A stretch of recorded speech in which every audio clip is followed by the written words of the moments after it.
the extraordinary ways that President Trump is rewriting all of the alliances around the world, starting with the Abraham Accords during his first term, and then, of course, turning to the Western Hemisphere. And this has been something that has been on President Trump's mind for a very long time.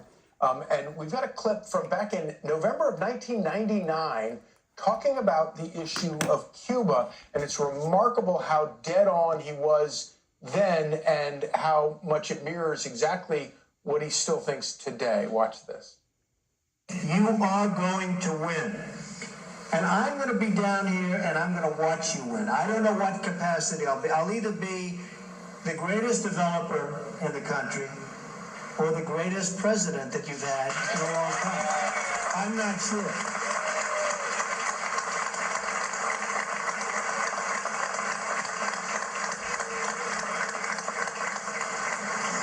I do know that if I could meet Castro right now, something I prefer not have to do, but if I could meet Castro right now, I have personally 2 words for him. Adios, amigo.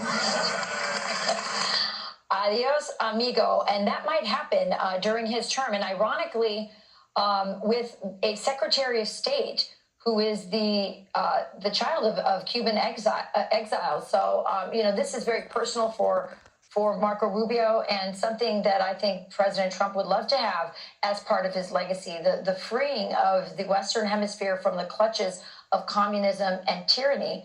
And I just want to mention this, that this isn't just a national security issue. I think all of us can understand why we don't want an outpost in the Cuban island, where the communists can operate from and have been trying to operate from. We had that in Venezuela as well. But this is also good for American business. Just yesterday, I spoke to a friend of mine who worked for a company that builds bridges with American steel, 100% American steel. She said that during the Biden years, there was hardly any business.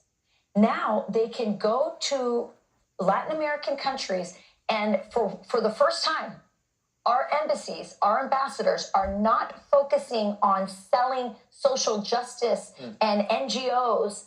They're helping American businesses do business in Latin America with U.S. steel. She says the business is going bonkers. They can't keep up with it. They're trying to build, I don't know if you heard, they're trying to build a wall now in Chile. So they're U.S. American steel. So he's selling American businesses, and commercial ties are what we were losing to the Chinese from. The Latin American countries were saying, we don't want to do business with the Americans, so they make us do abortion and LGBTQ and everything else. And now they're doing actual business with American products. Yeah, I mean, we've had on this show the owner of Marlin Steel that builds steel baskets. He just Drew Greenblatt invested the most he's ever invested in his company in manufacturing because of the trend of where he's going. That's right. It's incredible. Meanwhile, we spoke with Mark Halperin a little earlier in the show, talking about the war in